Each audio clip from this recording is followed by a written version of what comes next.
these women and children living in these non-believing societies, shirk societies, paganistic societies.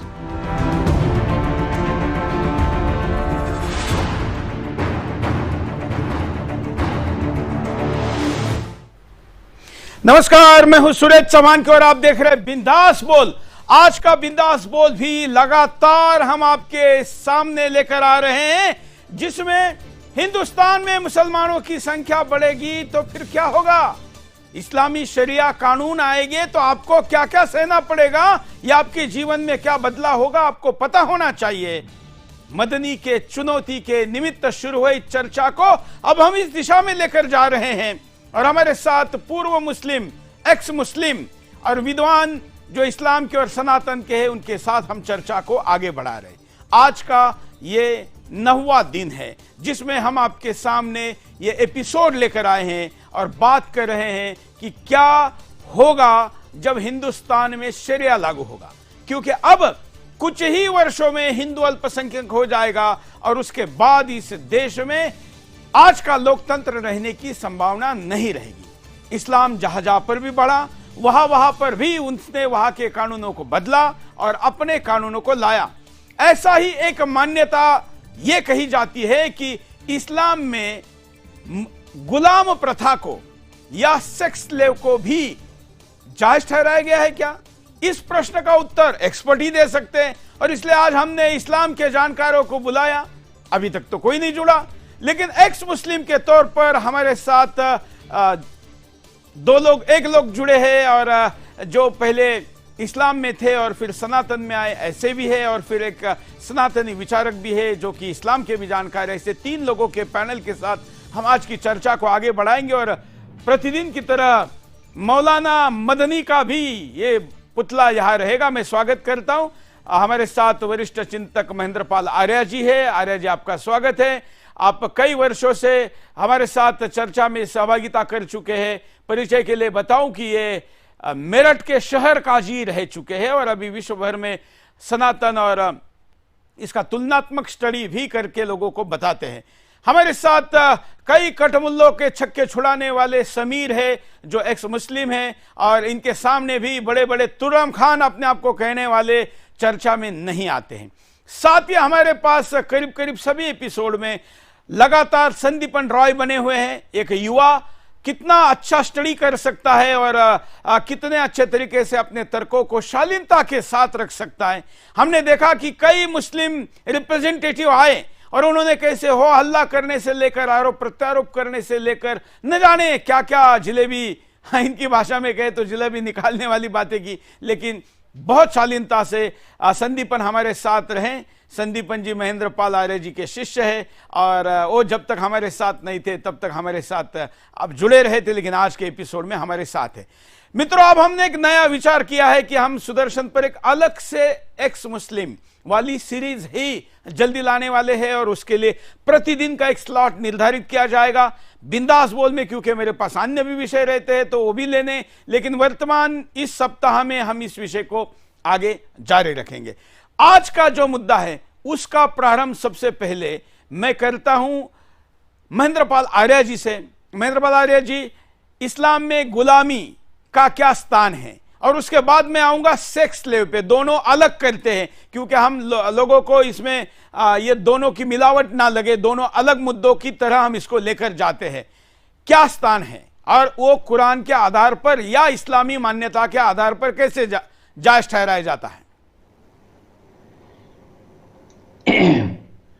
सभी को सादर नमस्ते। सवाल बड़ा अहम है कि इस्लाम में गुलामी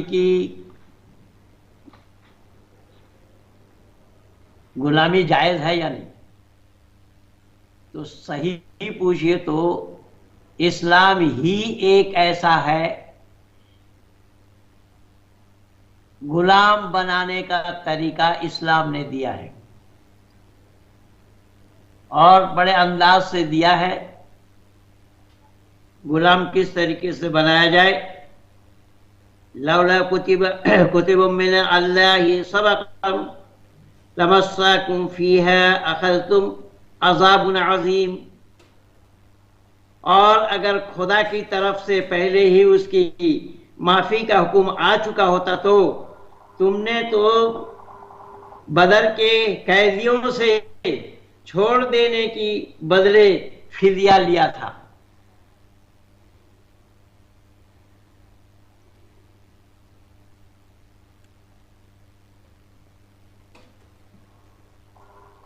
अच्छा, ठीक है। तो पहली प्रतिक्रिया आपने बताई है। अब मैं समीर के पास चाहूंगा। समीर,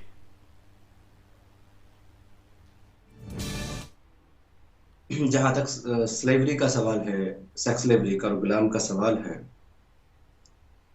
अल्लाह जो है वो कुरान में खुद फरमाता है कि हमने तुम्हारे लिए गुलाम रखना और गुलाम बनाना जायज किया है उन लोगों को जो कि काफिरों में से हो और उनके साथ तुम जंग करो और उन पर गालिब आ जाओ, तो तुमको चाहिए या तुमको हक है कि तुम उनको कत्ल कर दो या कि उनको अपना गुलाम बना लो। और जहां तक सेक्स स्लेवरी का ताल्लुक है, गुलाम बनाने का हुक्म जो है वो मर्दों के ताल्लुक से है, और जो महिलाएं गुलाम हैं उनको सेक्स स्लेव बनाने की इजाजत भी आपको पाक किताब के अंदर ही मिलेगी। जैसे कि हमारे गुरुजी पंडित महेंद्र पाल आर्या ने भी आयत कोट की है। सूरे अन्निसा की आयत नंबर 24 है, वल महसिनाति मिनन निसाई इल्ला मा मलकत अयमानुकुम किताब अल्लाहु अलैकुम, यानी कि हमने तुम्हारे लिए वो सारी की सारी लड़कियां, महिलाएं, चाहे वो पहले से मैरिड भी हों चाहे उनके हस्बैंड भी हों, वो तुम्हारे लिए सेक्सुअल इंटरकोर्स के लिए जायज कर दी, हलाल कर दी, जो तुम्हारी गुलाम वॉर कैप्टिव बनकर तुम्हारे कब्जे में आ जाए। अब तुम्हें ये हक है कि तुम उनके साथ जो है सेक्स करो या उनको मार्केट में बेच डालो, और जो उसको मार्केट में खरीदे रकम अदा करके, उसको भी ये हक है और उसके लिए भी जायज है कि वो अपनी लौंडी के साथ मुबाशरत करे, सेक्स करे, और जब उसका दिल भर जाए या उसको उसकी जरूरत महसूस ना हो तो वो भी आगे बेच सकता है। मजीद ये भी इजाजत है। एक हवाला पेश करना चाहूंगा अपनी बात को। ऐसा नहीं है कि तमाम बाकी लोगों के लिए था, खुद जनाबे मोहम्मद रसूलुल्लाह सल्लल्लाहु अलैहि वसल्लम ने भी ये अमल किया है। जब आप पढ़ते हैं सीरत हलबिया, जो कि उर्दू ट्रांसलेशन के साथ मौजूद है, इसका हिस्सा दोम यानी कि जिल्द नंबर 2, इसके पेज नंबर 418 के ऊपर बनु कुरैजा की उन गुलाम लौंडियों और बांदियों का किस्सा मौजूद है जिनको गुलाम बनाया गया था, वॉर कैप्टिव बनाया गया था। उनको जनाब रसूलुल्लाह ने साद बिन ज़ैद अंसारी रज़ियल्लाहु ताला अन्हु को देकर के ये कहा कि आप इनको नजदीक के यानी कि करीब के बाजार में ले जाकर के बेच दो और इनके बदले में हथियार और घोड़े खरीद लाओ, ताकि और ज्यादा मजीद तादाद में काफिरों के साथ जंग करके और माले गनीमत हासिल किया जाए, यानी लूट का माल, और ज्यादा गुलाम लोंडियां बनाई जाए। ये जनाब रसूलुल्लाह का अमल है, और जो मोहम्मद सल्लल्लाहु ने किया है वो काम करना सुन्नत है, और जिसका हुक्म कुरान के अंदर है, जिसको कहता है कुरान किताब अल्लाह अलैकुम, यानी कि हमने तुम पर जो है फरीजा का लफ्ज इस्तेमाल करते हुए कहता है कि हमने तुम पर ये चीज फर्ज की है, यानी कि तुम इससे हट नहीं सकते, इससे मुकर नहीं सकते। जो चीज हमने तुम पे फर्ज कर दी, अगर तुम्हारे हाथ वॉर कैप्टिव गुलाम लौंडे आएगी तो तुम्हें उसको अपनी सेक्स स्लेव बनाना ही पड़ेगा। This is the order of Quran. जी बिल्कुल। तो पहले राउंड को हम लेते हैं और अभी संदीपन जी के पास चलते हैं। संदीपन जी। जी नमस्ते सभी को। आज मेरे गुरुजी भी मौजूद है जो जिनसे मैं सब कुछ सीखा हूँ, तो बहुत अच्छा लग रहा है। तो मैं सीधे एक टॉपिक पर आता हूँ। आपका आवाज कम आ रहा है थोड़ा। हाँ, मेरी आवाज आ रही है? कम आ रही है, हाँ बोलिए। जी जी। तो मैं ये कह रहा था कि सूरह नहल आयत नंबर 75। आपका आवाज ठीक नहीं आ रहा है संदीपन जी, शायद फैन या कुछ ऐसा चल रहा है। मैं ये हाँ ठीक है, अभी बोलिए। हाँ बोलिए। अब आ रही है? हाँ ठीक है, बोलिए। हाँ अब जी जी जी। तो मैं ये कह रहा था कि कुरान सूरह नहल आयत नंबर 75 की दरबल्लाहु मसलन अदबम ममलूकन ला यक़दिरु अला शय्इन व मर्ज़क़नाहु मिन्ना रिज़क़न हसनन फहुवा युनफ़िक़ु मिन्हु सिर्रन व जहरा, कि अल्लाह ने एक मिसाल पेश की है। एक गुलाम है जिस पर दूसरे का अधिकार है, उसे किसी चीज पर अधिकार प्राप्त प्राप्त नहीं है कि एक गुलाम व्यक्ति को किसी भी चीज पर अधिकार प्राप्त नहीं है। जैसे कि एक फ्री या एक स्वतंत्र आदमी या स्वतंत्र मुसलमान के लिए जो चीज अधिकार प्राप्त है, एक गुलाम के लिए वो अधिकार प्राप्त नहीं है, अकॉर्डिंग टू सूरह नहल आयत नंबर 75। सूरह नहल आयत नंबर 71, वल्लाहु फद्दल बअदकुम अला बअदिन फिर रिज़्क़ फमल्लज़ीना फुद्दिलू बिर्रद्दी रिज़्क़िहिम अला मा मलकत अयमानुहुम फहुम फीही सवा। और अल्लाह ने तुम में से किसी को किसी पर रोजी में बराई दी है, किंतु जिनको बराई दी गई है वे ऐसे नहीं है कि अपने रोजी उनकी ओर से किया करते हैं, जो उनके कब्जे में है कि वे सब इसमें बराबर हो जाए। यानी अल्लाह तबारक व तआला ये कह रहे हैं कि गुलामों का जो स्टेटस है, गुलामों की जो हैसियत है, वो सर्वथा एक आजाद व्यक्ति से कमतर ही है। तो ये कुरान का फरमान है कि गुलाम व्यक्ति कभी भी एक आजाद व्यक्ति के समकक्ष नहीं हो सकता, अकॉर्डिंग टू सूरह नहल 71 एंड 75। फिर देखिए अल्लाह तबारक व तआला रसूलुल्लाह सल्लल्लाहु अलैहि वसल्लम को कह रहे हैं, सूरह अनफाल आयत नंबर 67, मा काना लिन्नबिय्यिन यकूना लहू असरा हत्ता युस्फिना फिल अर्ज़, कि किसी नबी के लिए यह उचित नहीं है कि उसके पास कैदी हो यहाँ तक कि वो धरती में रक्तपात करे। नबी के लिए ये फर्ज है कि वो धरती में रक्तपात करे, धरती में खून खराबा करे और अपने कब्जे में वो स्लेव्स रखे। कैसे? रक्तपात करके वो अपने कब्जे में स्लेव्स रखे। जैसे हजरत बिलाल रजी अल्लाह ताला अन्हु को हजरत अबू बकर सिद्दीक रजी अल्लाह ताला अन्हु ने स्लेव रखा और उनको बाकायदा मारा करते थे। और ऐसी कहानियां भरी पड़ी है कि जहां पे आपको मैं ये बता देना चाहता हूं कि कई ऐसी औरतें हैं जिनका नाम मैं लूंगा तो मुस्लिम जगत में खलबली मच जाएगी। हम अभी महिलाओं के विषय में बाद में आते हैं, पहले जरा पुरुष एंगल से इसको करते हैं, क्योंकि थोड़ा विश्लेषण हम थोड़ा डीप में कर चुके। हमारे पास 1 घंटे का पूरा समय है और आज कोई डिस्टर्ब करने वाला भी नहीं है, इसलिए हम माइक्रो डिटेल में इसकी चर्चा करें। हम कंपेरेटिव की तरफ भी चलते हैं। मैं आचार्य ही बोल देता हूं, महेंद्रपाल आर्य जी। वैसे आचार्य से आप आगे निकल चुके हैं, लेकिन महेंद्रपाल आर्य जी कैसे कंपैरेटिव अगर हम कहें, मैं गेस्ट पैनल को भी साथ रखने के लिए कहूंगा, कंट्रोल रूम को, कि हम अगर कंपेयर करें तो हिंदू धर्म में इंसान को तो नहीं, पशु को भी नहीं गुलाम बनाया जा सकता। अगर हम बैल का पालन करते हैं तो वर्ष में 1 दिन बैलों की पूजा करने का भी नियम है, जिसको कई जगह पोड़ा, कई जगह पोंगल या कई जगह अन्य अन्य नामों को दिया जाता है। यहां तक कि सांप को भी नागपंचमी में नाग को भी पूजा जाता है। प्रकृति के हर घटक को हम स्वतंत्र मानते हैं। यहां तक कि प्रभु रामचंद्र जी भी अगर समुद्र पार करना चाहते हैं तो उसकी पूजा करते हैं। यहां गुलामी की कंसेप्ट नहीं है। कंपैरेटिव स्टडी के लिए अगर मैं आपको कहूं तो आप महेंद्रपाल आर्य जी क्या कहेंगे? वेद का उपदेश है, मित्रसा चक्षुषा सर्वाणि भूतानि समीक्षा मही। अपने नजर से तमाम प्राणियों को, वहां पर मानव ही नहीं है, तमाम प्राणियों को मित्र के समान देखो। और जैसा कि आपने बताया बैलों की पूजा होते, मैं तो आपके महाराष्ट्र में खूब देखा। मैं तो महीना महीना रहा महाराष्ट्र में वेद प्रचार कार्य में, और श्रावणी पर्व और जन्माष्टमी, रक्षाबंधन सब उधर ही मनाते रहे हम कई वर्षों तक लगातार। मैं बैलों की पूजा उस समय खूब देखा। तो यहाँ वेद का आदेश है, मित्रसा चक्षुषा सर्वाणि भूतानि, यानी सभी प्राणियों के लिए बताया। सर्वाणि भूतानि समीक्षा महे, कि अपने नजर से तमाम जीवों को, तमाम प्राणियों को मित्र के समान देखो। ये उपदेश परमात्मा का है। अब जो लोग ऐसे हमारे परमात्मा को कहीं अल्लाह के साथ जोड़ते हैं तो मुझे बड़ी तकलीफ होती है कि अल्लाह दूसरे को कैद करने के लिए बोल रहे हैं, दूसरे को कत्ल करने का हुक्म दे रहे हैं। और दूसरे को लूट मार करने की हुक्म दे रहे हैं। और हमारा परमात्मा का उपदेश तमाम प्राणियों को मित्र के समान देखो।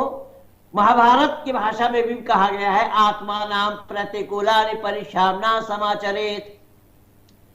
जो अपनी आत्मा के लिए सही ना लगे, औरों के लिए भी ऐसी बात अपने मन में नहीं लाना। तो ये जो ऊंची दर्शन हमारी है, इस चीज को कहां पाएंगे? ये एक वैदिक संस्कृति को छोड़ करके दुनिया में किसी के पास पाया जाना संभव नहीं है। यहाँ पर मानवता की बात की गई है, केवल मानव ही नहीं प्राणी मात्र पर दया करने की बात की गई है। और ये उपदेश दिया किसने? स्वयं परमपिता परमात्मा ने, जिसका नाम ओम है। ओम के माने होता है सर्वरक्षक। वो ओम को तोड़ मरोड़ करके लोग प्रचार कर रहे हैं। जिसको जानकारी नहीं है वो बोल रहे हैं, परेशानी यहाँ है। जिसको जानकारी नहीं है वो ओम के बारे में बोल रहे हैं। और ओम का ही ये सारा उपदेश है कि मानव मात्र को चाहिए कि सभी प्राणियों से दोस्ती रखना, किसी से वैर मत रखना, किसी से वैर न करना। संगचद्दम संबद्धम संभो मनांसि जानताम देवा भागम यथा पूर्वे संजानाना उपासते। परमात्मा का उपदेश है मानव मात्र के लिए कि साथ मिल करके चलो, कंधा से कंधा मिला करके चलो, बोली से बोली मिला करके बोलो। और किसी तरीके से मानव समाज में वैमनस्यता पैदा न हो। मानव समाज में अगर वैमनस्यता पैदा करो तो मानव कहलाने के अधिकारी नहीं तो हो। फिर ये दोनों चीजें जो लोग कहते हैं कि धर्म समान है, मजहब और धर्म समान है, यहाँ तो सबसे बड़ा मूलभूत इसमें विरोधाभास है। बिल्कुल बिल्कुल सही कह रहे हैं आप। और आपके साथ तो मैं इतने वर्षों से जुड़ा हुआ हूं, और आपके इस साफ गोई से, आपके इस हिम्मत अफजाई के लिए मैं कहूंगा कि आप एक स्पष्ट वक्ता ऐसे मुझे मिले हैं, ऐसे पत्रकार मिले हैं। मैं आज 40 वर्षों से काम कर रहा हूं संपूर्ण दुनिया में, केवल भारत में नहीं संपूर्ण दुनिया में। आप जैसा वक्ता मुझे नहीं मिले कि स्पष्टवादिता जहां पर हो, स्पष्ट वक्ता मुझे नहीं मिले। मैं एक चैनल में देख रहा था, ये अपने मदनी साहब का इंटरव्यू लेते हुए, वो चैनल का नाम मैं नहीं बता रहा हूं, तो उनको सवाल करना नहीं आता। अरशद मदनी कह रहे हैं कि अल्लाह ने जन्नत से आदम को भारत में भेजा। उसको पूछना चाहिए था, भाई वो जन्नत कहाँ है, बराए मेहरबानी वही बता दीजिए कि जहां से वो भेजे हैं। अगर उसी को ही पूछ लेते होते और आप रहते तो जरूर पूछते। इसीलिए तो आपने मदनी को वहां लाजवाब कर रखा था कि महादेव बड़ा है, अल्लाह बड़ा है। आप कैसे कह रहे हैं कि अल्लाह बड़ा है? इसलिए वो आई नहीं रही इस शो में। ये देखिए बैठे हुए पुतले में, हमने जगह छोड़ी है। विश्व का कोई चैनल ऐसा नहीं करता है, लेकिन हम कह रहे हैं नहीं आए हैं, कोई बात नहीं। हम कंपेरेटिव की तरफ जा रहे थे। समीर के पास चलते। समीर, जब आप मुसलमान थे और आप ये चीजें सुनते होंगे कि स्लेव भी है, ये सारी पढ़ाई में आती होगी, और दूसरी तरफ हिंदुओं में आप देखते होंगे कि इतनी प्रकृति के चराचर की पूजा है, मतलब जो आंखों से नहीं दिखता उसकी भी पूजा है, वहां गुलामी की कंसेप्ट नहीं है। इसको लेकर मुस्लिम कम्युनिटी में, विद्वानों में आपस में कोई चर्चा, कोई शास्त्रार्थ ऐसा कुछ होता था क्या? बड़ा अच्छा आपने सवाल पूछा, और इसके जरिए मैं आपको एक और जो है समीर जी ने अभी पिछले दिन मेरे से कहा कि पंडित जी आपने अच्छे अच्छे सनातनियों को भी मौलवी बना दिया। हाँ जी, हाँ बोलिए समीर जी। वैसे पंडित जी मौजूद हैं पैनल में। पंडित जी के सामने मेरा ज्ञान तो बहुत अल्प है, और मैं प्रणाम करता हूँ पंडित जी के ज्ञान को भी और उनकी सूझबूझ को भी। लेकिन जब आपने मुझसे प्रश्न किया है तो मेरा दायित्व बनता है कि मैं उत्तर दूं। तो मैं आपको एक चीज बताना चाहता हूं जो कि मेरा अपना खुद का एक्सपीरियंस है, और ये पर्सनल इंडिविजुअल नहीं है बल्कि पूरे माशरे का मेरा एक्सपीरियंस है। जब मैं मुस्लिम था तो मैं तबलीगी जमात से जुड़ा हुआ था, और आपको ये जानकर बड़ा आश्चर्य होगा कि आप कह रहे हैं कि क्या इस पर कोई चर्चा की जाती है या नहीं। मैं ये कहता हूं कि आम मुसलमानों को तो इसके बारे में बताया भी नहीं जाता कि इस्लाम में कोई सेक्स स्लेवरी या गुलामी का कॉन्सेप्ट भी है या नहीं है, बल्कि उनको तो ये कहा जाता है कि ये जो बांदियां है ना, ये जो गुलाम लौंडिया है या ये जो गुलाम है, ये तो काम करने वाले नौकर चाकर जैसे कि आज होते हैं।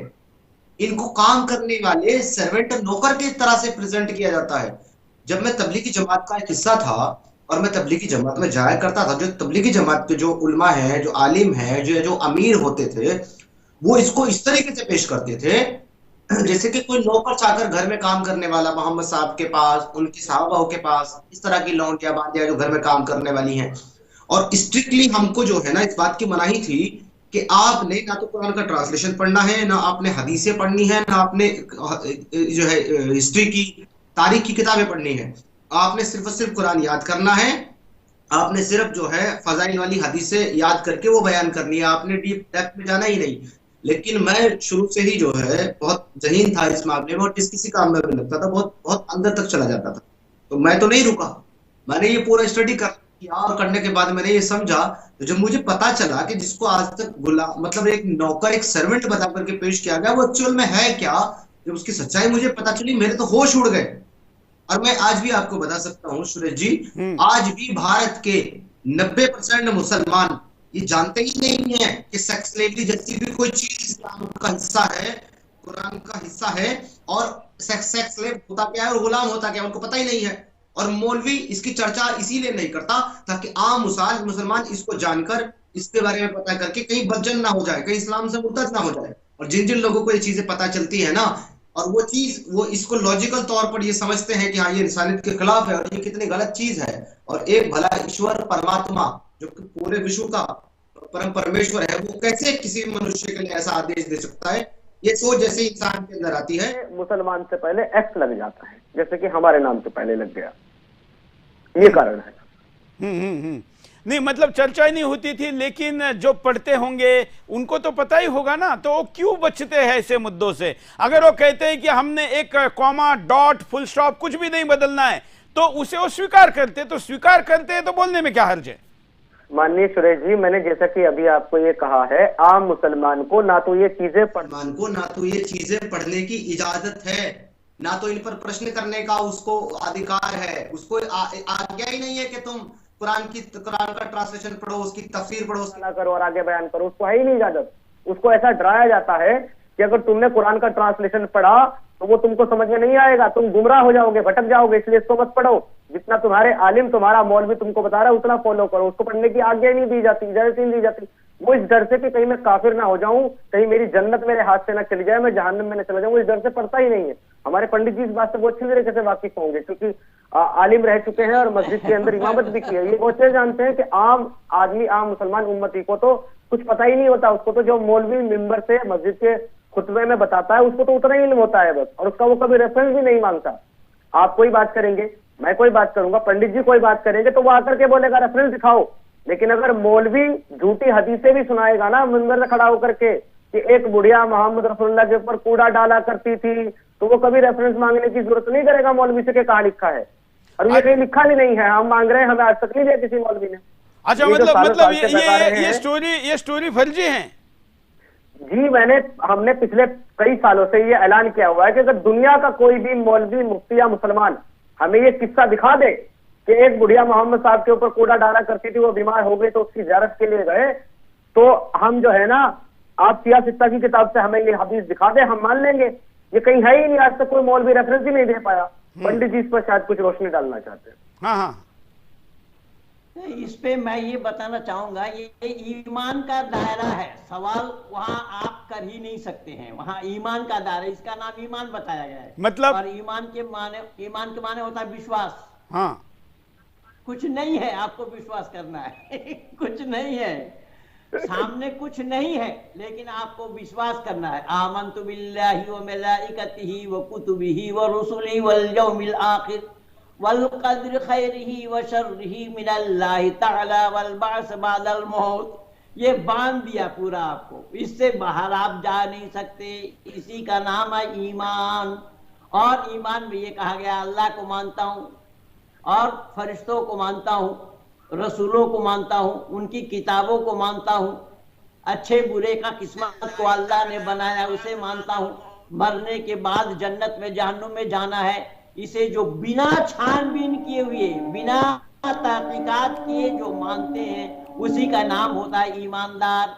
इसीलिए हदीस में आया कुल्लु मा जाअ बिहिर रसूल मिन इंदिल्लाह, रसूल ने जो बतलाया अल्लाह के तरफ से बगैर छानबीन किए हुए उसको मानना, उसमें टिका टिप्पणी नहीं, कोई गुंजाइश नहीं, आंख बंद करके मान लेना है।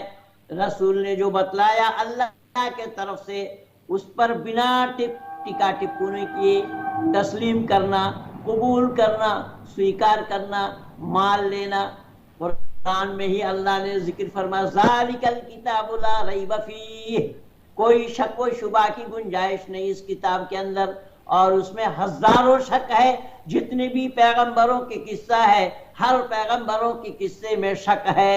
और वहां पर तो पैगंबरों के किस्से में आप क्या देखेंगे, वहां पर तो एक पैगंबर एक राजा के एक बादशाह के पत्नी से रोमांस है और वो अल्लाह साक्षी दे रहा है उसमें। और ऐसे अल्लाह को ओम के साथ जो लोग लगा रहे हैं, मुझे ऐसा लग रहा है कि जिस दिन सामने आएंगे मैं डिटर्जेंट पाउडर लगा करके साफ करूंगा।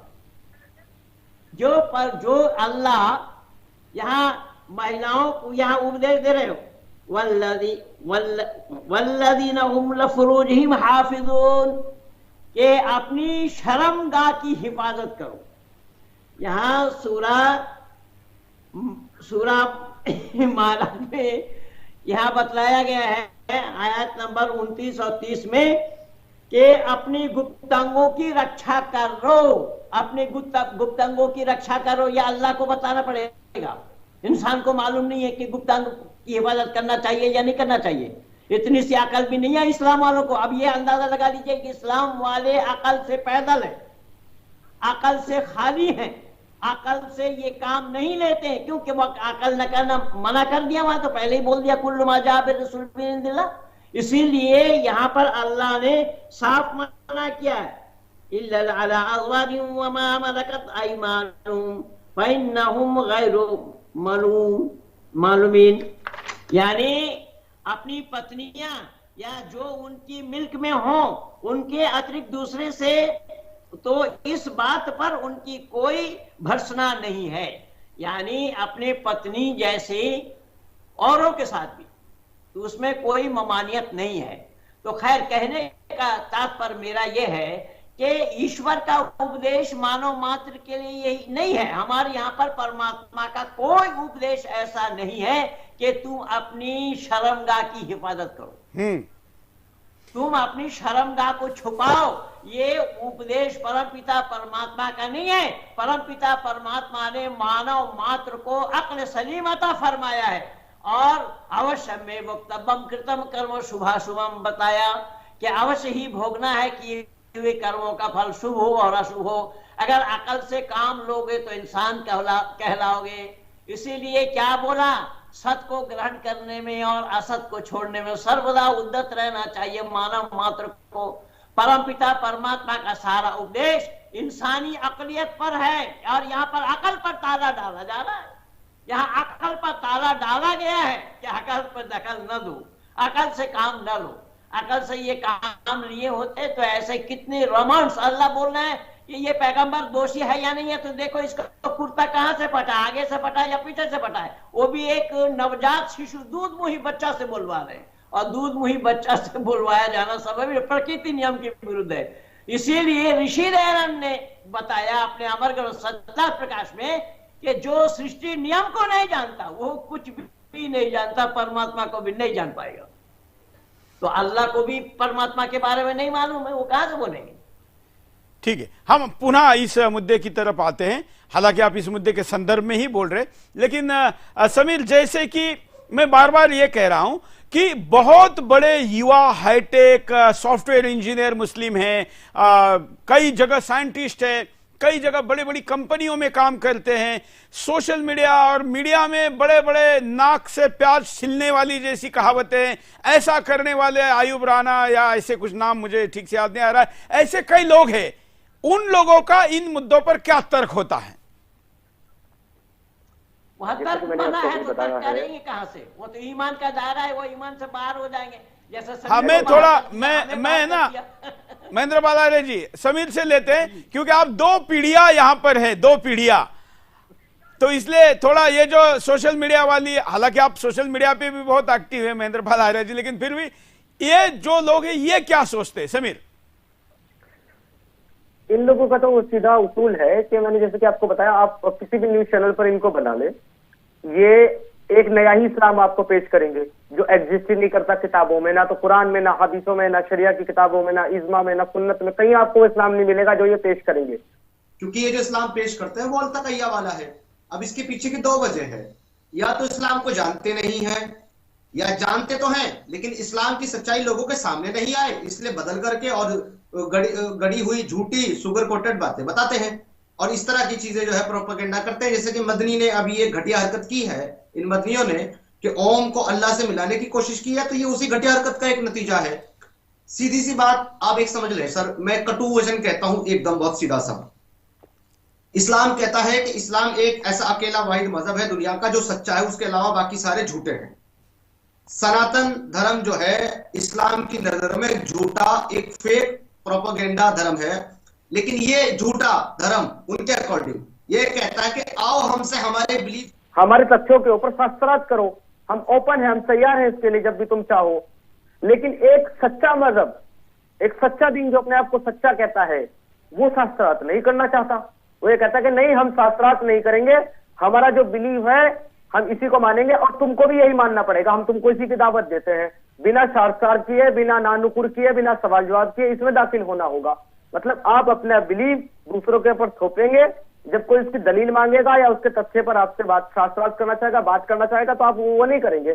सिर्फ आपका अकीदा है, बिलीव है जो आप सारी दुनिया पे थोप रहे हैं, और फिर भी आपका मजहब सच्चा है, यानी कि सच्चा मजहब शास्त्रार्थ नहीं करना चाहता और इनके मुताबिक झूठा मजहब जो है, झूठा धर्म जो है वो तैयार है, झूठा धर्म तैयार है, शास्त्रार्थ की चुनौती दे रहा है कि आओ हमसे बात करो, ये तब भी तैयार नहीं है। ये लोग कभी भी इस्लाम को ना तो सच्चा मजहब साबित कर सकते हैं, ना दीन साबित कर सकते हैं, ना कुरान को आसमानी अल्लाह की किताब साबित करते हैं, ना कर सकते हैं अपने मोहम्मद को रसूल साबित। हम इनको रोज चैलेंज देते हैं, सारी दुनिया के मुसलमानों को, मौलवियों को, मुफ्तियों को, हमारे एक्स मुस्लिम की तरफ से, हमारे गुरुजी पंडित महेंद्र पाल आर्य जी की तरफ से, हमारे संदीपन रॉय जैसे सनातनियों की तरफ से ओपन चैलेंज है सुरेश जी कि हम में से किसी के भी चैनल पर आकर के ये अपना अल्लाह, अपना कुरान, अपना मोहम्मद साबित तो करें। उसकी टीचिंग, उसकी बातचीत, उसका हुक्म पे तो बाद में चर्चा होगी, पहले तो आप यही साबित करें कि कुरान आपके अल्लाह की किताब है, मोहम्मद उसका रसूल था। आप यही साबित करने में नाकाम है। अगर कोई सवाल करता है हम जैसा इंसान जो कि इस्लाम से निकल करके आता है, तो आप कहते हैं कि ये तो सर्तन, इसका तो सर्तन से जुदा किया जाएगा, ये तो काबिल कत्ल है। काला अबू हुरैरा रज़ियल्लाहु ताला अन्हु क़ाल क़ाला रसूलुल्लाह सल्लल्लाहु अलैहि वसल्लम मन बद्दल दीनहु फ़क़्तुलू, कि जो अपना दीन बदल दे या छोड़ दे उसको मार डालो। आपके यहाँ ना तो हम मजहब को पूछ सकते हैं, ना जान सकते हैं, ना उसकी चर्चा कर सकते हैं, ना उसको प्रश्न कर सकते हैं, और करेंगे तो आप हमारे ऊपर मुर्तद का फतवा लगा करके हमारी गर्दन काट डालोगे। तो ये कैसा सच्चा दीन है आपका जो सच्चाई का सामना करने से ही डरता है? ये कैसा सच्चा मजहब है आप? बिल्कुल। संदीपन जी के बाद चलते। संदीपन, वैसे मुझे पता नहीं कि आप ईसाईयत के बारे में कितना जानते हैं, लेकिन ईसाईयत में भी गुलामी को स्वीकार किया जाता है। पूरी जानकारी है ईसाईयत के लिए भी। हाँ जी जी, वो ने लोगों को क्या क्या किया है वो तो ईसाईयत में मूसा हजरत मूसा अलैहिस्सलाम। आपका आवाज नहीं आ रहा है संदीपन जी। चलिए महेंद्र पाल आर्य जी कुछ कह रहे हैं। नहीं, मैं ये कह रहा हूं कि एक बात से ये सब कट जाती है।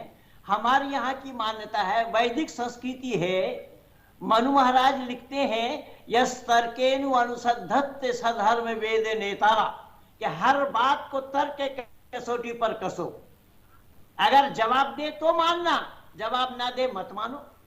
और यहाँ पर सवाल ही नहीं है। और जिस मनु ये चिल्ला रहे हैं कि मनु, इसीलिए तो उस दिन जैन मुनि ने बिगड़ा, मन्नु फन्नु हम नहीं जानते, नहीं सुनेंगे आपके। अब जबकि मनु भी बोल नहीं सकते। मैं निवेदन कर रहा हूं कि मनु ओम नहीं है। मनु महाराज ने जो किताब लिखी उस किताब का नाम है मनुस्मृति, जो हमारा आचार संहिता है, हमारी कानून व्यवस्था है, मानव जीवन में क्या करना चाहिए, क्या नहीं करना चाहिए, कब करना चाहिए, कब नहीं करना चाहिए, कैसे करना चाहिए, कैसे नहीं करना चाहिए, खान खाने पीने, उठने बैठने, लिखने पढ़ने से लेकर मृत्यु पर्यंत तक उसमें सारी बातें बताई गई हैं। लेकिन परेशानी तो यह है, ये लोग सच को धारण कहां कर रहे हैं, ये सच के नजदीक भी नहीं है।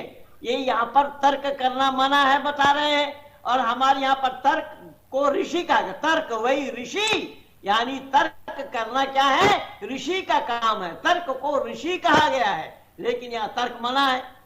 वहां फलसफा और मंतिक तो है, लेकिन मंतिक में उसमें आप अटकल नहीं लगा सकते हैं।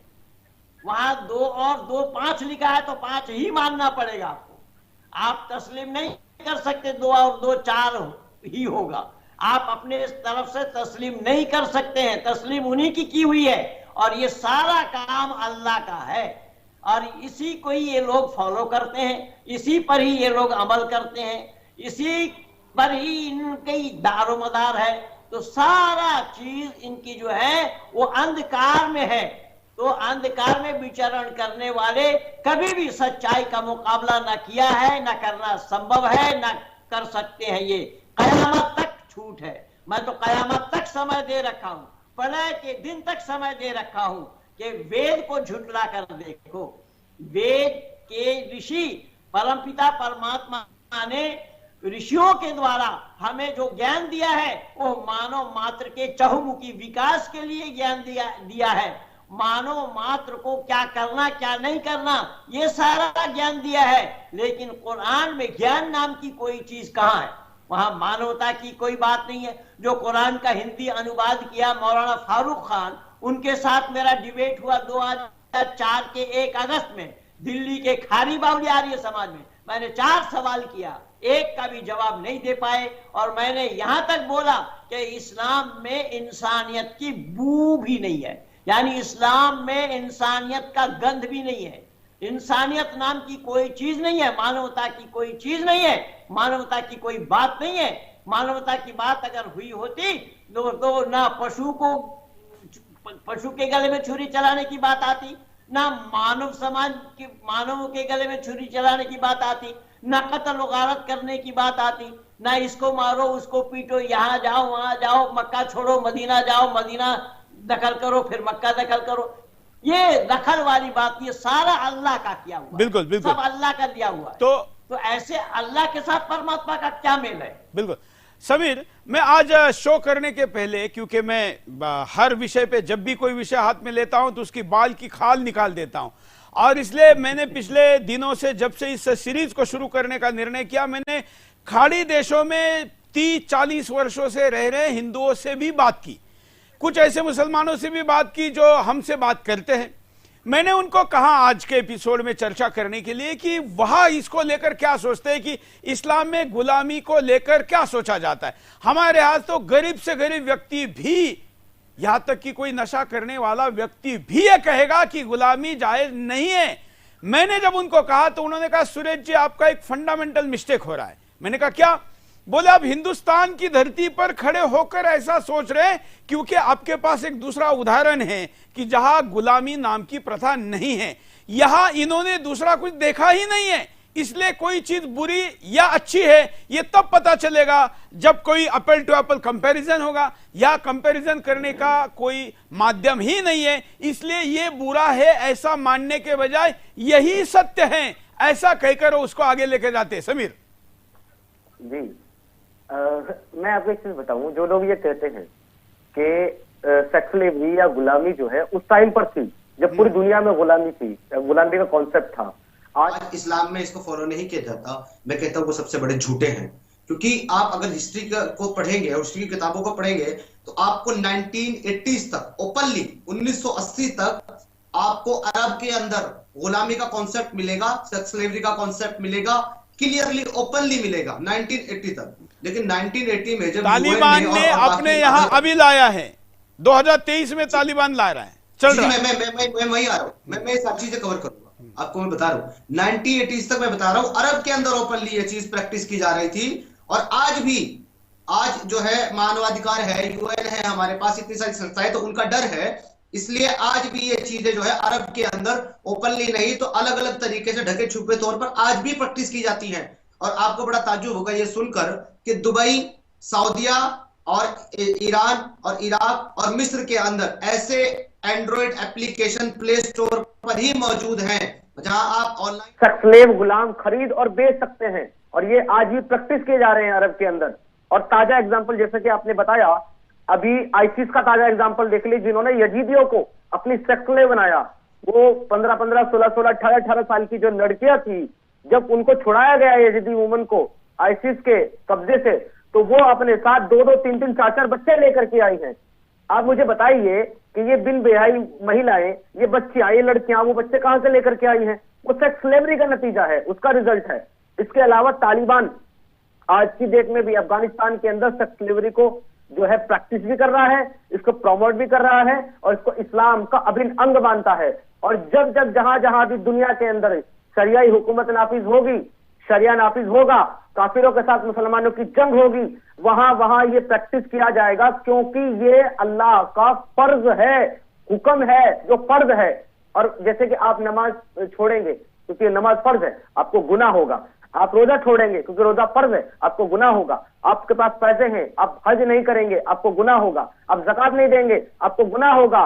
ठीक उसी तरीके से अगर आप जंग करेंगे और आपके हाथ में काफिरों की, नॉन मुस्लिम्स की माएं, बहनें, बेटियां, बच्चियां आपके कब्जे में आएंगी, आप उनके साथ सेक्स नहीं करेंगे, आप उनको अपनी माली गनीमत बना करके नहीं रखेंगे, आप उनको अपनी मिल्कियत अपनी लौंडिया बना के नहीं रखेंगे, तो आप गुनाहगार होंगे। बिकॉज ये भी अल्लाह का तय किया हुआ फरीजा है, कुरान की आयत 4 के 24 के मुताबिक। और बताइए सर। बिल्कुल, मतलब ये करना है, जो नहीं करना चाहता उसके लिए भी ये पाप कहा गया है कि तुमको करना ही है। जो 4 की जो 24 है, सूरह निसा की आयत जो 24 है, इसका जो कॉन्टेक्स्ट है वो क्यों नाजिल हुआ, आपको ये समझना होगा। जंग के दौरान जो है उन मोहम्मद साहब के काफिले के हाथ में ऐसी महिलाएं आई थी जिनके जो पुरुष थे, पति, वो भी कब उनके गुलाम बन गए थे। तो जब सेक्स स्लेव जो होती थी, उनके साथ सेक्स करने की इजाजत होती थी, तो इन सहाबाओं ने आकर के ये पूछा मोहम्मद से, और ये कहा कि हाँ भाई, इनके तो पति जिंदा है, हम इनके साथ नहीं करेंगे ये काम, क्योंकि इनके पति जिंदा है, साथ ही है, वो कैसा लगेगा, अच्छा नहीं लगेगा। तो मोहम्मद साहब से आके सवाल पूछा कि इनके पति जिंदा है, हम इनके साथ कैसे सेक्स करें, इन गुलामों के साथ। तो अल्लाह ने आयत नाजिल कर दी और मोहम्मद ने कहा कि ये अल्लाह का हुक्म है कि तुम्हें अच्छा लगे या ना लगे, तुम्हें ये काम इनके साथ करना होगा, क्योंकि ये तुम्हारे लिए हलाल की है अल्लाह ने। इंसान मना कर रहा है, अल्लाह कह रहा है करो, कुरान कह रहा है करो, तुम्हें करना होगा, ये फर्ज है हमारा। और बताइए सर। छत्रपति शिवाजी महाराज जी के जीवन में घटना आती है, क्योंकि उस समय में भी कुछ ऐसे समूह होते थे जो शत्रु से लड़ने के लिए किराए पे लिए जाते थे। वो अफगानिस्तान वगैरह उधर से आने वाला एक ऐसा ही सरदार कहिए या मुस्लिम सरदार ने एक सूरत की लूट में एक मुस्लिम लड़की को, सुंदरी को शिवाजी महाराज के लिए लेके गए और पेश किए। वो लेके जाने वाला हिंदू नहीं था। मैं इतिहास में इसमें कुछ लोग मिसअंडरस्टैंड या गलत जानकारी देते, क्योंकि उसको ऐसा पता था कि मुस्लिम आक्रांता ऐसा करते हैं और वो उससे खुश हो जाते हैं और बख्शिश देते। तो उसको लगा वो शिवाजी महाराज की सेना के साथ उसका लेटेस्ट कॉन्ट्रैक्ट था, तो उसने ऐसा किया। तो शिवाजी महाराज जी ने कहा कि हमारे यहाँ ऐसा नहीं चलता है, आप जिस महिला को लेकर आए हैं यह हमारी माता समान है, और फिर जब घर में कोई माता जैसी रिश्तेदार नजदीकी आता है तो उसके साथ जो जो करते हैं, साड़ी, उसको जो चीजें देते हैं, वो सब चीजें उनको देकर कंधे पर डोली में, जो कि सर्वोच्च सम्मान था, बिठाकर पुनः उनके घर भेज दिया गया था। यहां किसी राजा के किसी आक्रमण में आई हुई, प्राप्त हुई संपत्ति में महिला कभी भी लूट का माल नहीं होता था। मैं थोड़ा संदीपन जी के साथ आज हम कम वार्ता कर पा रहे। संदीपन जी, आपको आवाज आ रही है? मुझे तो आ रही है, मेरी आवाज आ रही है? ठीक है, अभी आपकी अच्छी आवाज आ रही है। अब हम थोड़ा महिला वाली की तरफ जाते। क्या ये स्लेव मतलब पुरुष वाले पे हमने काफी चर्चा की, तो अभी महिला वाली, हराम जिसको कहते थे, जो कि हिंदू राजा के पास कभी नहीं होता था, क्या ये अकबर का हो या किसके हराम में कितनी ज्यादा महिलाएं हैं, ये उसी का हिस्सा था? जी जी जी बिल्कुल। ये जो ये कंसेप्ट है, ये तो कुरान का कंसेप्ट है। ये हराम नहीं, हराम में, हरम में जो औरतें ले आने की बात आई है, ये तो कुरान का कॉन्सेप्ट है। हाँ। और कुरान में ये ऐसी बातें भरी पड़ी है। अभी जैसे हमारे माननीय समीर साहब ने कहा, वल मुहसनातु मिनन निसाई इल्ला मा मलकत अयमानुकुम व किताबुल्लाहि अलैकुम इल्ला मा मलकत, जो तुम्हारी मिल्कियत में आ जाए। मिल्कियत क्या है? वही तो हरम में, जो तुम्हारी हरम में जो औरतें आ जाए उनके साथ तुम्हारे लिए गलत काम करना जायज है, वो उसमें कोई गलत बात नहीं है। अब देखिए अल्लाह कैसे ताकीद कर रहे हैं सूरह अनफाल आयत नंबर 67 में कि फकुलू मिम्मा गनीमतुन हलालन तय्यबा वत्तकुल्लाह इन्नल्लाह गफूरुर रहीम। अतः जो कुछ गनीमत के माल में तुम्हें प्राप्त हुआ, यानी युद्ध में तुमने जो कुछ भी लूटा, चाहे औरतें हो, चाहे बकरी, भेड़ या कॉइन्स, जो भी चीजें तुमने लूटा हो, वो उसको तुम हलाल समझ करके उसका सेवन करो, हलाल समझ करके उसका भोग करो। और यहाँ अल्लाह उन लोगों को कह रहे हैं कि ये तैयबा है, यानी पाक है, पवित्र है, और अल्लाह अत्यंत क्षमाशील और दयावान है। ठीक, ये है अल्लाह का कॉन्सेप्ट। फिर देखिए, अब देखिए और तो आगे की बात देखिए, सूरह अनफाल आयत नंबर 1 में अल्लाह तबारक व तआला जिक्र फरमाते हैं, यसअलूनका अनिल अनफाल कुलिल अनफालु लिल्लाहि व रसूली फत्तकुल्लाह व अस्लिहू ज़ात बैनिकुम व अतिउल्लाह व रसूलुहु इन कुंतुम मुमिनीन। वे तुमसे गनीमत के बारे में पूछते हैं, यानी मुसलमान रसूलुल्लाह से गनीमत के माल के बारे में पूछते हैं कि भाई हम तो लड़ाई कर रहे हैं, हमको गनीमत का माल चाहिए। तो रसूलुल्लाह जवाब देते सल्लल्लाहु अलैहि वसल्लम, कहो गनीमत अल्लाह और अल्लाह के रसूल का है। यानी आपको अभी समझ में आ रहा है ना ये कंसेप्ट क्यों आया? ये अल्लाह और अल्लाह के रसूल को गनीमत का माल देने के लिए कुरान खुद कह रहा है। और कुरान का भी यही उसूल है कि फ़अलैकुम बिसुन्नति व सुन्नतिल खुलफा ar-राशिदीन वल महदीयीन, कि अल्लाह के सुन्नत पर, अल्लाह के रसूल के सुन्नत पर अमल करो, जैसा माननीय समीर साहब ने कहा, और अल्लाह के रसूल के खलीफाओं की सुन्नत पर अमल करो। माना अलैहि व अस्हाबी भी यही कहता है। और वहाँ पंडित जी भी बहुत बारी आयत कहते हैं कि कुल इन कुंतुम तुहिब्बून अल्लाह फत्तबिऊनी युबिबकुमुल्लाहु यगफिर लकुम ज़ुनूबकुम वल्लाहु गफूरुर रहीम।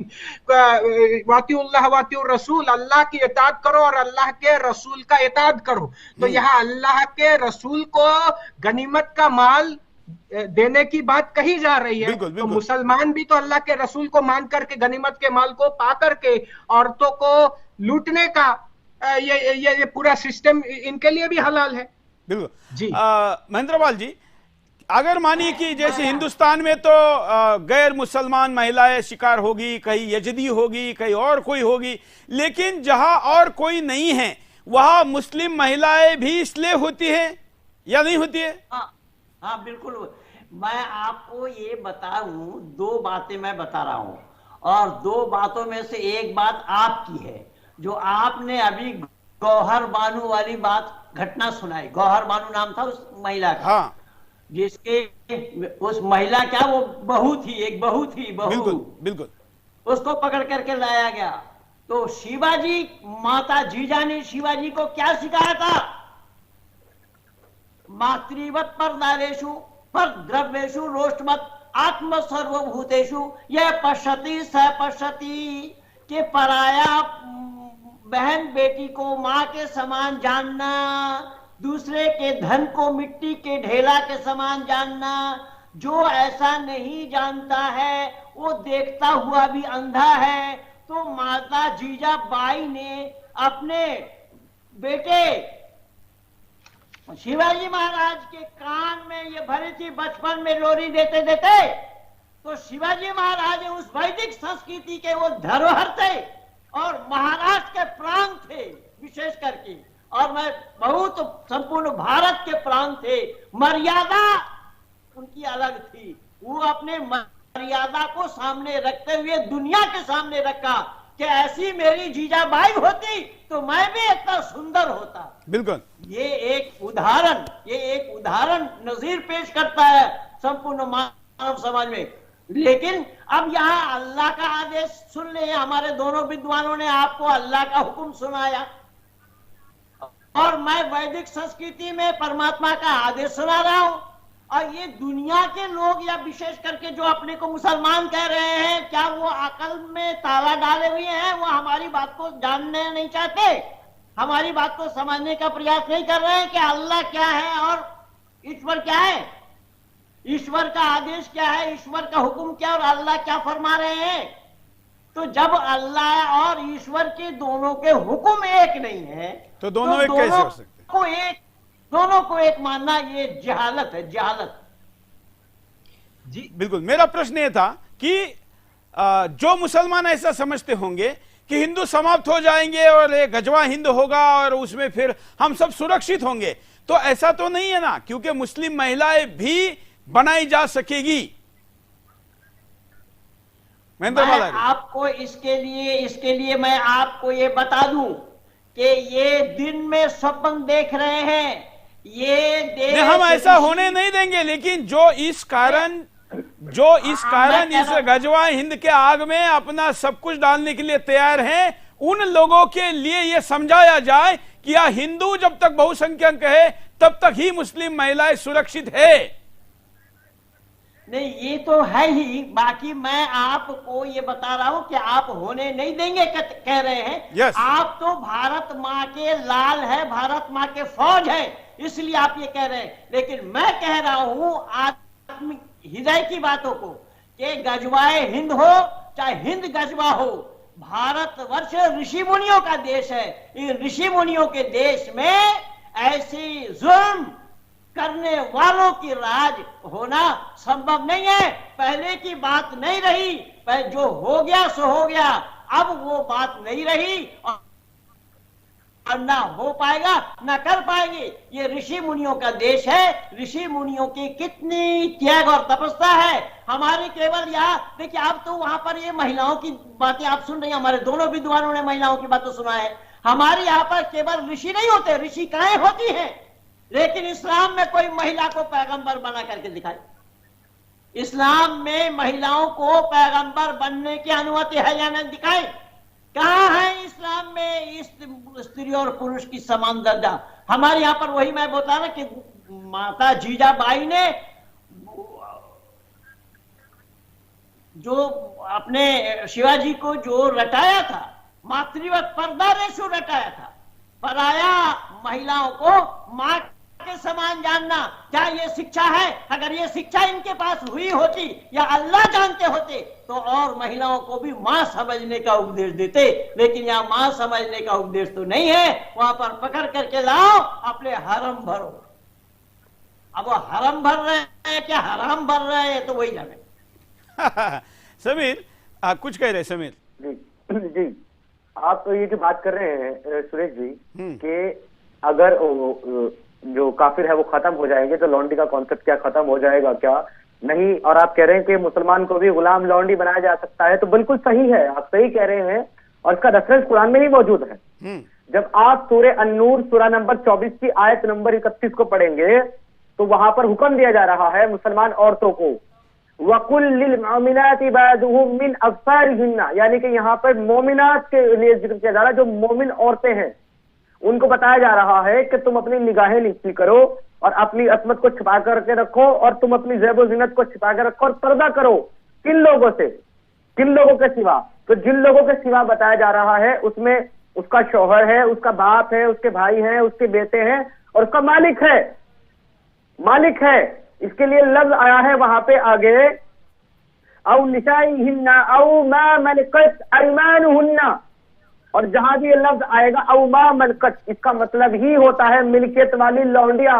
तो कुरान की इस जो है आयत से वाज़ेह तौर पर यह साबित होता है कि मुसलमान महिलाएं भी गुलाम लौंडी बनाई जा सकती हैं। और इसी सूरा नंबर 24 की आयत, सूरा नूर की आयत नंबर 31 की तफसीर बगवी जब आप पढ़ेंगे तो तफसीर बगवी में साफ साफ लिखा हुआ है कि मिल्कियत जो है, मिल्कियत ऐमानुकुम जो है, उससे मुराद बांदिया है, चाहे मुसलमान हो या ना हो, डजंट मैटर।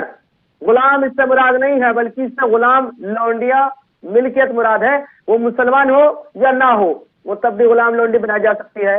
लिहाजा ये जो बात करते हैं कि हम सारी दुनिया के लोगों पर इस्लाम को इम्प्लीमेंट कर देंगे, सारी दुनिया के लोगों को मुसलमान बना देंगे, तो जब सारी दुनिया के अंदर मुसलमान बन जाएंगे तो क्या ये आपस में जंग वाला सिलसिला, ये कुफ्र और शिर्क व बिदअत वाला सिलसिला, इस्लाम वाला सिलसिला, ये गुलाम लौटने वाला सिलसिला खत्म हो जाएगा? नहीं। उसके बाद मुसलमान को मारेगा।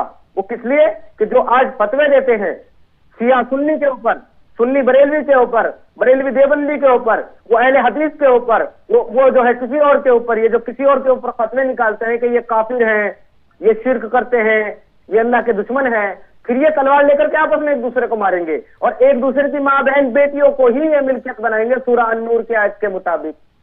रेफरेंस इनकी कुरान में मौजूद है सर। अच्छा, ये जो आपने लोंडी कहा, ये क्या होता है? मतलब शब्द तो सुना है, गाली में भी सुना है, लेकिन होता क्या है? लोंडी जो है वो एक उर्दू का लफ्ज है जिसको अरबी में जो है मा मलकत ऐमानुकुम, सेक्सलेव इंग्लिश में, और यानी कि बांदी, लॉन्डी, सेक्सलेव जो होती है उसको लॉन्डी कहा जाता है। ये तो बड़ी गाली है, गंदी गाली है। तो सर आप क्या समझते हैं? इस्लाम में ये जो कहा जाता है औरत, ये भी तो एक गाली ही है। आप औरत का अगर आप मीनिंग महिला समझते हैं तो आप गलत समझते हैं। औरत का मतलब ही वुमन का प्राइवेट पार्ट होता है सर, औरत से लिया गया है। और जो निकाह है, जिसको आप शादी समझते हैं, वो निकाह नहीं है सर, वो इंटरकोर्स है। निकाह मीन इंटरकोर्स करना। अरबी के लफ्जों का मीनिंग ही महिलाओं के बारे में इतना गंदा है जिसको आप और हम पुकारना भी अच्छा नहीं समझते। उसको ये अपनी किताबों में जगह देते हैं, उसकी ये इज्जत देते हैं महिला की। ये खैर, हम महिला पे एक अलग से एपिसोड करेंगे। एक प्रश्न इसमें है कि जो बादशाहों के बैलेंस शीट होते थे तो उसमें यह कहा जाता था कि उनके पास कितने लोंडे हैं, कितने लोंडिया है, तो ये तो बहुत गंदी बात अपने बैलेंस शीट में लिखते थे कि हमारे पास ये संपत्ति है। तो लॉन्डी माने बांदी, जो आपकी महिला गुलाम बांदी, वही उन्होंने बोला है। ठीक है, तो जी मैं कुछ कहना चाहूंगा। हाँ बोलिए संदीप जी। वो लॉन्डी तो दुनिया में है, जन्नत में भी है। अच्छा, ला यस्मऊन फीहा लागवा वला किज़्ज़ाबा वअज़वाजुम फी ज़िलालिम अलल आराइकि मुत्तकिऊन लहुम फीहा फातिहतुम वलहुम मा यदऊन। कि बड़ी-बड़ी आंखों वाली, उनकी आंखें, उनके कपड़े ऐसे होंगे कि मतलब अंदर के हिस्से पूरा दिखाई देगा। और तो और वहां तो पे कपड़े है क्यों? गिलमान है, वो तो पूछिए अल्लाह से। और वहां गिलमान भी है। गिलमान का क्या काम है? पंडित जी से पूछिए, पानी उठवाएंगे क्या उठवाएंगे पता है? आप पंडित जी से पूछिए जरा। हम ऐसा करते हैं, हम कल का एपिसोड जन्नत पे रखते हैं कि जन्नत की क्या कल्पना की गई है, चलेगा? बहुत बहुत धन्यवाद आपको। बिल्कुल। चलिए, आज आपके जहन में एक बात ये मैं डालना चाहूंगा चौहान साहब, कि एक तरफ अल्लाह का हुक्म और दूसरी ओर परमात्मा का आदेश, इन दोनों में जब हम ये इतना अंतर पा रहे हैं, इतना फर्क देख रहे हैं, इतना भेद देख रहे हैं, इसके बावजूद भी कोई कहे कि ये दोनों एक है, तो मैं तो सोच रहा हूं उसके लिए शायद कोई पागल खाना धरती पर नहीं है। उनकी ऐसी मूर्खता और उनके ऐसे झूठ के कारण बहुत से लोग इस्लाम छोड़कर एक्स मुस्लिम बन रहे हैं। और मुझे कई फोन आ रहे हैं, दिन भर हमारे यहाँ पर लैंडलाइन पर फोन आते हैं कि हम एक्स मुस्लिम बनना चाहते हैं, समीर का कांटेक्ट दीजिए, महेंद्र पाल आर्य जी का दीजिए, फलाना दीजिए। मतलब बड़ी पैमाने पर हमारे पास लाइन लगी है। मुझे लगता है कार्यक्रम अगर ऐसा रखे तो कई हजार लोगों का कार्यक्रम यहीं पर हो जाएगा। खैर, आज आप तीनों का धन्यवाद यहां जुड़ने के लिए और निषेध ना जुड़ने के लिए, जो यहां पुतला बनकर बैठे हैं मौलाना मदनी का। आज हम आपको यहीं पर छोड़कर चलते हैं, कल पुनः उपस्थित होंगे और इस चर्चा को जारी रहेंगे। आज के लिए इतना ही, धन्यवाद, जय हिंद।